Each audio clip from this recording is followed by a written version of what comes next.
Hey guys, welcome back to my channel. So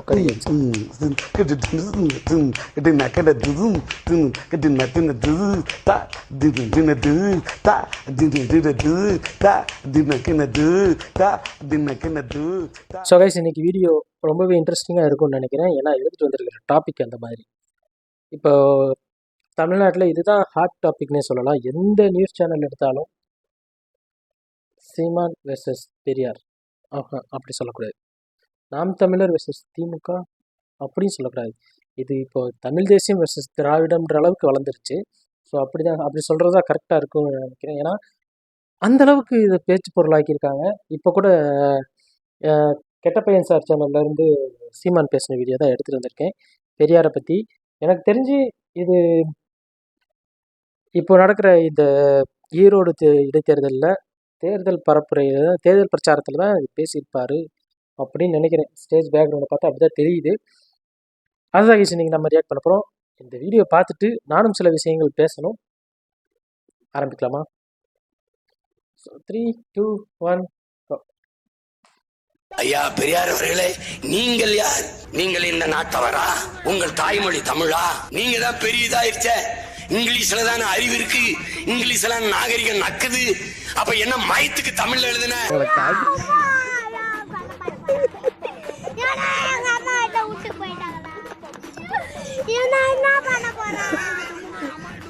72 வயதில் 26 வயது பெண்மகளை எதற்காக திருமணம் செய்தீர்கள்?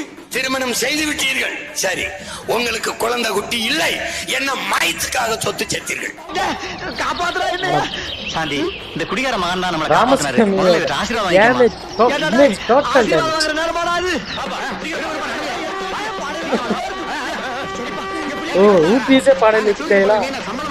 அது ஒண்ணும் இல்ல மாப்பிள்ள, தனியா ஒரு அல்லக்கை வந்து மாட்டிடுச்சு. தனியாவா? சிவா எவ்வளவு அடிச்சாலும் தாங்க முடியாது.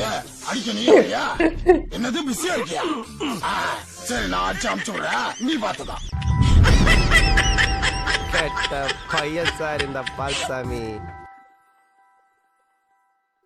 உங்களை தாசி மக்கள்னு சொல்லிட்டான், உங்களை வேசி மக்கள்னு சொல்லிட்டான், உங்களை சூத்திரன்னு பாப்பான்னு சொல்லிட்டான். அப்படின்னா உங்களை சொல்லல, நம்மை சொல்லிட்டான் என்று சொன்னால் நீ எங்காலு. உங்களை சொல்லிட்டான்னா நீ யாரா? நீ யாராடே? நீ யாரா?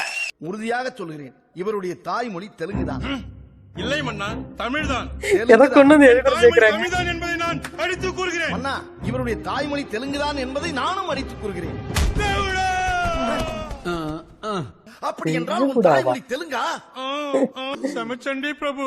நீ சமைத்தால் என்ன, சமைக்காவிட்டால் எனக்கு என்ன? Who are you? Who are you, Mr. Ramasamy? Who are you? Who are you? எந்த சாஸ்திரத்தில்? ஆனா இவ்வளோ பிரச்சனை ஆனதுக்கப்புறம் பார்த்தீங்கன்னா நிறைய பேர் பெரியார்னு சொல்றதே நிப்பாட்டிட்டாங்க. ஈவேரா இல்லைன்னா ராமசாமி இப்படிதான் சொல்றாங்களே தவிர பெரியார் யாரும் சொல்ல மாட்டேங்கிறாங்க. அப்படியே நிறுத்திட்டாங்க. பார்ப்போம் இது எங்க வரைக்கும் போகுதுன்னு பார்ப்போம். ஆனா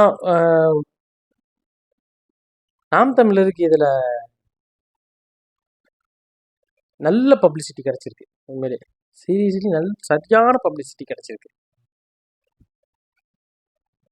தமிழர்கள் தாசி மக்கள் சூத்திரத்தில் சூத்திரர்கள் என்று எழுது. அவன் சாத்திரத்தில் மூத்திரத்தை பேஞ்சு நான் 3000 ஆண்டுக்கு ஆயிடுச்சு. நீ எப்படி சொல்லுவ? என்ன எப்படி சொல்லுவ? எப்படி சொல்லுவ? நீ எப்படி சொல்லுவ? உன் போதைக்கு நான் பொடிமா தான் உனக்கு என்ன தண்ணி? எங்க தண்ணி? எங்கடா தண்ணி? யார கைய வாங்குற? டேய், பார்ப்பனர்கள் நம்மில் கீழ் சாதி, இந்த கிறிஸ்தவர் இஸ்லாமியர் நமக்கு எதிரி என்றால் நம்மில் கீழ் சாதியார், உங்களில் கீழ் சாதியார். இதான் நீங்க நிலைநாட்டு வந்த சகோதரத்துவம், சமூக நீதி, சமத்துவம், சாதிய ஒழிப்பு, தீண்டாமை ஒழிப்பா? பதில் இருக்கா? அன்னைக்கு பார்த்ததை விட இன்னைக்கு ரொம்ப பெருசா தெரியறானே. இந்த கூட்டம், இந்த குழு நமக்கு எதிரி என்றால் யாரா அந்த நமக்கு? அந்த நமக்கு யார்? வா இல்லவா, யார் அந்த நமக்கு?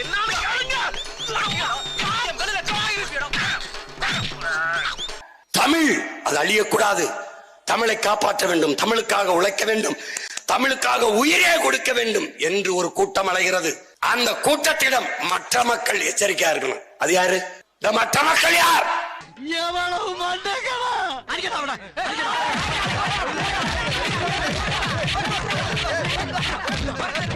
வீர திருமக்களே, வாருங்கள் 2026 தேர்தலிலே பெரியார் என்ற பெருந்தலைவர் செய்த சேவையை சொல்லி ஓட்டுக்கலாம்.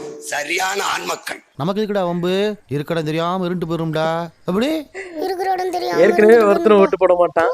நான் பிரபாகரன் என்ற பெருவீரன். இதை சொல்லி கேட்டாங்கன்னா தடை செய்து வைக்கப்பட்ட இயக்கத்தின் தலைவனை தூக்கி கொண்டு வருகிறேன். அவன் இந்த மண்ணுக்கும் மக்களுக்கும் தமிழ் தேசிய மக்களுக்கும் செய்ததை நான் சொல்றேன். பெரியார் செய்த சொல்லி ஓட்டுகள் பாப்போம். பாருங்க, இது நல்லா இல்லடா. செவனேன்னு போய்க்கு கூப்பிட்டு ஒரு பயங்கரமான சப்ஜெக்ட் சொல்லி உரண்டு இருக்கிறது நல்லா. சீமான் பெரியாரை எதிர்த்து பேசுகிறான், விமர்சிக்கிறான், திட்டுகிறான். அவனுக்கு ஓட்டு போடாதீர்கள் என்று ஒரு தடவை சொல். இதே மாதிரி மேடையில் சொல். துணிவர்கள் இருக்கா? எந்த பயனும் இல்ல. கல்லுக்கு எதிராக தன் தோட்டத்தில் இருந்த தென்னை மரங்களை வெட்டினார் பெரியார். இது ஒரு பெரியார். யாரா அறிவார்ந்தவன் செய்யற செயலாடாடே. என் தோப்புல கல்லறைக்கு அனுமதி இல்ல, அவ்வளவுதானே. 150 ஆண்டு கால தென்னையை வெட்டி அவனா சாய்ப்பானா? இது அறிவுள்ளவன் செய்யற செயலா? இது செஞ்சிட்டாரு. பெருமையா படிக்க வச்சான், படிச்சிட்டோம். அடுத்த ஆண்டு கள்ளுக்கடையை திறந்து வைத்தார். கல்வெட்டில் பெரியார் பெயர். இது ஒரு பெரியார். இது ஒரு பெரியார். மதுவிலக்கு அவசியமற்றது. உலகில் எந்த நாட்டிலே மது இல்லை. மது குடிக்க வேண்டாம் என்பது கட்டிய மனைவியோடு பொண்டாட்டியோட படுக்க வேண்டாம் என்பதற்கு சமம். இது ஒரு பெரியார். அறிவார்ந்த என் தமிழ் சொந்தங்களே, பேரன்பு மிக்க என் பெற்றோர்களே, இதுல என்ன பெரியார்? உங்கள் தந்தை பெரியார். எந்த பெரியார் உங்கள் தந்தை பெரியார்? இவன் சில்ற பையங்க. என்னங்க பெரியவரை மாட்டான்டா மாஸ்டர். இவனா பெரியவன்? தள்ளி உட்கார்றா. பாத்தீங்களா, சில்றங்கறத கன்ஃபார்ம் பண்றான். பார்ப்பனனுக்கு பயந்து இஸ்லாமியர்களுக்கு நாம் இடஒதுக்கீடு கொடுத்தது சாணியில் கால் வைக்க பயந்து மலத்திலே கால் வைத்ததுக்கு சமமாய் விட்டதே. இது ஒரு பெரியார். உனக்கு தமிழுக்கு என்னடா லிங்க்? துலுக்கன் இந்த நாடா? ஓ நாடு. நீ தமிழனா? உனக்கு இங்க என்ன இடம்? நீ போ பாகிஸ்தானுக்கு போ, நீ ஆப்கானிஸ்தானுக்கு போ. அறிவார்ந்த பெருமக்களே, RSS பிஜேபி காரன் கூட இஸ்லாமிய பெருமக்களை, இஸ்லாமிய சொந்தங்களை வெளிநாட்டவன் என்று சொல்லல. உனக்கு பாகிஸ்தான் ஒரு நாடு வந்துருச்சு, அங்க ஓடுன்னு தான் சொல்றான். ஆனா இந்த பெருமகனார், உனக்கு இந்த நாட்டுல என்ன வேலை? நீ இந்த நாட்டவனே இல்லை, வெளிநாட்டுக்காரன். நீ ஓடு பாகிஸ்தானுக்கு, ஆப்கானிஸ்தானுக்கு என்கிறார். யாராவது மொட்டை அடிச்சிட்டு வந்தா அவன் தலையில தபையெல்லா வாசிப்பீங்க. அதெல்லாம் எனக்கு வாசிக்க தெரியாது. இப்ப நான் வாசிக்கிறேன் பாரு. எந்த மாதிரி?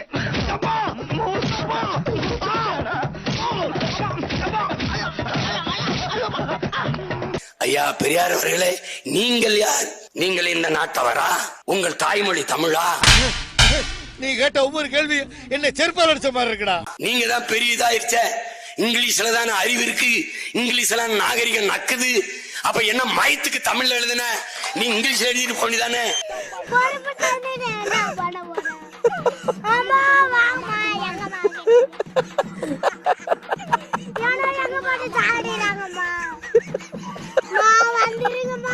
உன் பிரசாரத்தை பூரா, உன் பரப்புரைய பூரா நீ இங்கிலீஷ்லயே பேசிட்டு போக வேண்டியதானே.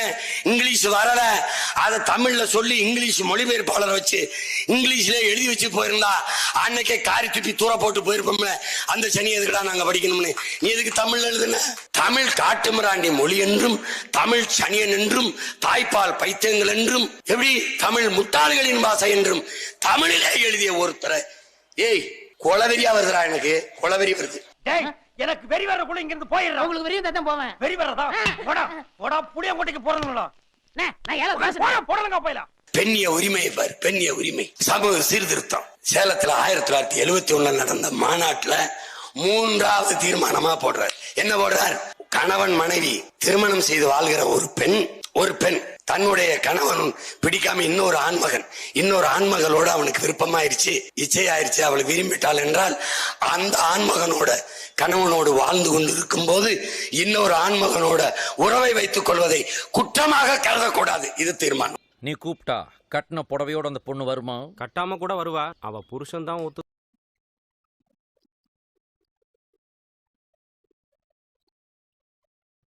சில வருஷங்களுக்கு முன்னாடி, எக்ஸாக்டாக எப்போன்னு தெரியல, ஆனால் இந்த திராவிட கட்சிகள்லாம் ஒரு இது சொல்லி இருந்துச்சு. ஏதோ ஒரு மேடை பேச்சில் தான் ஒரு அம்மணி சொன்னாங்கன்னு நினைக்கிறேன். அதாவது இந்த கள்ளத்தொடர்பு வச்சுருக்கிறவங்க வந்துட்டு கள்ள தொடர்புன்னு சொல்லக்கூடாதாமா, அது தப்பான உறவுன்னு சொல்லக்கூடாதாமா. திருமணக்கு பின் திருமணக்கு பிந்தைய ஒரு உறவு, அது அப்படிதான் சொல்லணும் அப்படின்ற மாதிரி தான் பேசிக்கிட்டு இருந்தாங்க. இப்பதான் தெரியுது அதெல்லாம் எங்க இருந்து வந்திருக்குங்கிறது. கேவலமா இருக்கியா, புருஷன் கேவலமா. முத போனியே கள்ளக்காதலா, உன் கள்ளக்காதல நல்ல காதலா மாத்துறேன். சரிண்ணா. அவ புருஷனுக்கு தெரியாம ராவோட ராவா அவளை தூக்கிட்டு வந்து உன் கூட சேர்த்து வைக்கிறேன். இது எப்படி கணவன் இருக்கும் போதே இன்னொரு ஆண்மகனோட தொடர் வைத்துக் கொள்வதை குற்றமாக கருதக்கூடாது. மாமா வேலை பாக்குறியா? வெக்கமா இல்ல? கூட்டி கொடுக்கல, ஆசைப்பட்டவனோட சேர்த்து வச்சண்டா. அதுக்கு பேரு மாமா வேலை தான்டா. ஹஸ்பண்ட் இருக்கிற பொம்பளைகளுக்கு கல்யாணம் பண்ணி வைக்க கூடாது போல இருக்கு. ரொம்ப அடிக்கிறான்டா இவன். இப்ப நான் ஒரு கேள்வி கேட்கிறேன். திருமணம் செய்து கூடாது, கல்யாணம் செய்யக்கூடாது, அதுதான் பெண்களை அடிமைப்படுத்துது. கல்யாணம் பண்ண பிறகு புள்ள குட்டி பிறந்தம்ங்கிற நிர்பந்தம் வந்துருது. புள்ள குட்டி பெத்தா அதுக்கு எப்படியாவது சொத்து சேர்க்கணும்னு ஒரு நிர்பந்தம் வந்தது. ஆனால் 72 வயதில் 26 வயது பெண்மகளை எதற்காக திருமணம் செய்தீர்கள்? திருமணம் செய்து விட்டீர்கள். சரி, உங்களுக்கு குழந்தை குட்டி இல்லை, என்ன மாயத்துக்காக சொத்து சேர்த்தீர்கள். காப்பாத்துறா இல்லையா? சாந்தி, இந்த குடிகார மகன் தான் நம்மளை காப்பாத்தினாரு. முதல்ல இவற்றை ஆசீர்வாதம் வாங்கிக்கமா. ஆனால் எனக்கு எக்ஸாக்டாக தெரியல. பட் ஒரு இன்டர்வியூவில் ஏர்போர்ட் மூர்த்தி தான் சொன்னார், பெரியார் சாகும்போது அவரோட சொத்து மதிப்பு 125 கோடி அப்படின்னு. அது உண்மையாக எனக்கும் தெரியல. ஏன்னா நம்ம பார்த்ததும் சரி, படித்ததும் சரி, ஏன் நம்ம சத்யராஜ் நடிச்சிருந்தாரு பெரியார்னு ஒரு படம், அந்த படத்தில் கூட அந்த மாதிரி காட்டினாங்களான்றது டவுட் தான். எனக்கு அப்படி பார்த்த மாதிரி ஒரு ஞாபகமே இல்லை. ஆனால் சொத்து சேர்த்தாங்கன்னு தான் இப்போ பார்த்தீங்கன்னா நிறைய பேர் சொல்கிறாங்க. அப்படி சேர்த்துருந்தா எதுக்காக சேர்த்தாங்க? இப்போ அதெல்லாம் எங்கே, யாரோட கட்டுப்பாட்டில் இருக்குது? எனக்கு நிறைய கொஸ்டின்ஸ். ஆசீர்வாதம் வாங்குற நேரமாடாது. நானும் பழிக்காத மாதிரியே எவ்வளவு நேரம் தான் அடிக்கிறது. இவ்வளவுக்கும் காரணமான அந்த பெரியவா சும்மா விடக்கூடாது. இந்த வீடியோ பிடித்து இருந்தால் சேனலை சப்ஸ்கிரைப் செய்யவும், ஏதாவது குறைகள் இருந்தால் கமெண்டில் போடவும், அப்புறம் பறக்காமலே போட்டிருந்த வரட்டாமாம் வீடுறதை வரண்டா Chinnasamy. Hey guys, this is your editor. Video பிடிச்சிருக்குன்னு நினைக்கிறேன். ஸோ பிடிச்சிருந்தா ஒரு லைக் பண்ணிவிடுங்க. அண்ட் கமெண்ட் செக்ஷனில் ஒரு ஹார்ட்டிங் அல்லது ஒரு ஸ்மைல் தெரிக்க விடுங்க, பார்ப்போம். போட்டுருவோம்.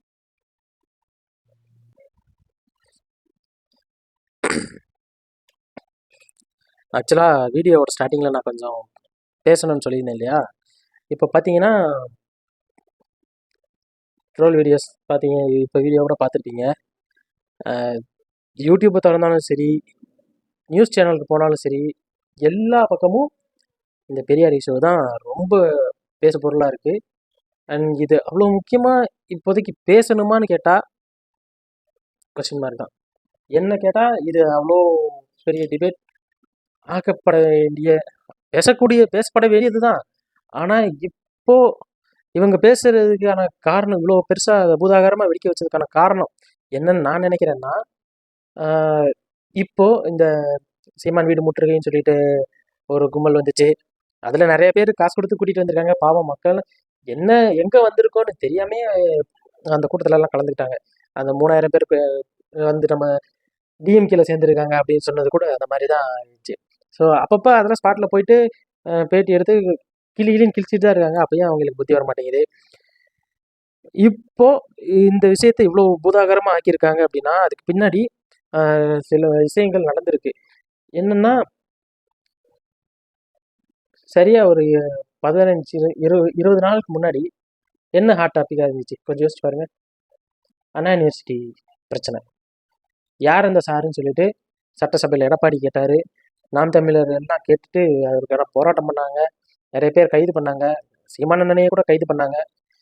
ஆக்சுவலாக சீமான் பற்றி எனக்குமே சில கருத்து முரண்பாடுகள் இருக்குது. நான் நாம் தமிழரை சப்போர்ட் பண்ணுறேன் தான். பட் இருந்தாலுமே கருத்து முரண்பாடுகள் அப்படிங்கிறது கண்டிப்பாக எல்லாருக்குமே இருக்கும். அது இருக்கணும் கட்டாயம். முழுசாக ஒருத்தரை சொல்கிறத நம்பணும் அப்படின்லாம் கிடையாது. ஸோ அதுதான் ஆரோக்கியமான அரசியல்னு நான் நினைக்கிறேன். ஃப்ரெண்ட்ஸ்லாம் சொல்லுவாங்க, சீமான் என்னடா வச்சு செஞ்சுட்டு இருக்காங்க இன்ஸ்டாகிராமு இன்டர்நெட்லலாம் பார்த்தனா அப்படின்னு சொல்கிறாங்க. ஆமாம், அது ஒரு பக்கம் நடந்துட்டு தான் இருக்குது. ஆனால் அது மட்டுமே பேசு பொருளாக சீமானை பற்றி பேசுகிறதும் அந்த பெரியார் இப்படி பேசிட்டாரு அப்படிங்கிறது மட்டும்தான் இங்கே வெளியே எல்லாருக்குமே தெரிஞ்சிட்ருக்கு. இதுக்கு பின்னாடி பார்த்தீங்கன்னா சைலண்ட்டாக ஒரு சில வேலைகள் நடந்திருக்கு. இப்போ அந்த யார் அந்த சாருங்கிற கேள்வி யாரும் கேட்குறது. ஆக்சுவலாக நிறைய பேர் அண்ணா யூனிவர்சிட்டி பிரச்சனையே மறந்துட்டாங்க. ஓகேவா, அது அப்படியே அவ்வளோதான். இன்னும் அது எப்போ அந்த பேச்சு எடுப்பாங்கங்கிறது தெரியாது. ஸோ கண்டிப்பாக ஆனால் பேசணும் எல்லாருமே. இது இது இப்போதைக்கு முக்கியம் இல்லை. நமக்கு நிறைய விஷயங்கள் இருக்குது. இது அண்ணா யூனிவர்சிட்டி பிரச்சனை ஒன்று. அதே மாதிரி 2 வருஷத்துக்கு முன்னாடி வேங்க வயல் பிரச்சனை என்னாச்சுங்கிறது நம்ம எல்லாருக்குமே தெரியும்.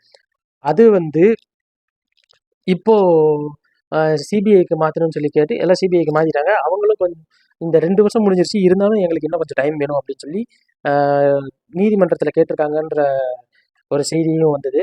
இப்போ பார்த்தீங்கன்னா திடீர்னு குற்றப்பத்திரிகை தாக்கல் பண்ணியிருக்காங்க. ஏன்னா நேற்று தான் டைம் வேணும் இந்த கேஸை இன்னும் அலசி ஆராயறதுக்கு அப்படின்றீங்க அப்படின்னு கேட்டீங்க. இன்னைக்கு குற்றப்பத்திரிகை தாக்கல் பண்ணுறீங்க. சரி என்னதான் கண்டுபிடிச்சிங்க அப்படின்னு சொல்லி பார்த்தா அந்த வேங்க வயல்லே இருக்கக்கூடிய ஒரு 3 இளைஞர்களை மிரட்டி அவங்க ஒத்துக்க வச்சு அவங்க தான் இந்த தப்பு பண்ணாங்க, டேங்க்ல அந்த மலத்தை கலந்தது அது எல்லாமே அந்த பசங்க அந்த ஊர்க்கார பசங்க தான் பண்ணாங்க அப்படின்னு சொல்லி இந்த கேஸை க்ளோஸ் பண்ணிட்டாங்க. இது குற்றப்பத்திரிக்கை தாக்கல் நடந்திருக்கு. இது பெரிய பேச்சு பொருளாக ஆக்கப்படலை. ஆக்சுவலி இது பேசணுமா இல்லை இந்த பெரியார் விஷயத்த பேசணுமான்னு கேட்டால் எதுன்றது நீங்களே யோசிச்சுக்கோங்க. இது போக நம்ம புதுக்கோட்டை மாவட்டத்தில் ஜவஹர் அலின்னு சொல்லிட்டு ஒருத்தர் இந்த இயற்கை கனிம வளங்க திருட்டுலாம் அஃப்கோர்ஸ் நமக்கு ஆல்ரெடி தெரியும். நம்ம லைசன்ஸ் எல்லாமே எத்தனை கல்குவாரி மண்குவாரி நடந்துகிட்ருக்கு, அதெல்லாம் யார் நடத்துகிறாங்க, பேக்ரவுண்டில் யார் இருக்காங்கிறது எல்லாமே எல்லாருக்கும் தெரியும். அதை எதிர்த்து ஒரு மனுஷன் தைரியமாக கேஸ் போட்டு நம்ம வளங்கள்லாம் இப்படி கொள்ளையடிச்சிட்டு இருக்காங்கன்னு சொல்லி கேட்டதுக்கு அந்த மனுஷனை லாரி ஏற்றி கொண்டிருக்காங்க. அது ஒரு பெட்டி செய்தியாக கூட எந்த நியூஸ் சேனல்லுமே போடலையே அப்படிங்கிறது தான் ரொம்ப வருத்தப்பட வேண்டிய விஷயமா இருக்குது. ஸோ இவங்க எதை பேசக்கூடாதோ அதை தான் இந்த மெயின் ஸ்ட்ரீம் மீடியா ரொம்ப ரொம்ப இன்ட்ரெஸ்ட் எடுத்து பேசுது. அதுலேயும் சீமானோட இமேஜை ரொம்ப டேமேஜ் பண்ணணும்னு சொல்லிட்டு நியூஸ் 18 சேனல்லாம் இப்படி இறங்க வாங்கி ஒளிப்பதிவாளர் சந்தோஷ், சங்ககிரி டைரக்டர் சங்ககிரின்னு சொல்லிட்டு எல்லாரையும் கூட்டிகிட்டு வாண்டடாக கூட்டிகிட்டு பேசுகிறாங்க. இது எதுக்கு? இப்போ சீமானோட இமேஜ் டேமேஜ் பண்ணுறதுனால நியூஸ் 18க்கு என்ன கிடைக்க போகுது? ஆக்சுவலாக ஒரு உண்மையை சொல்லணும்னா இவங்கெல்லாம் இப்படி பண்ணுறதுனால நாம் தமிழருக்கு தான் நல்ல பப்ளிசிட்டி.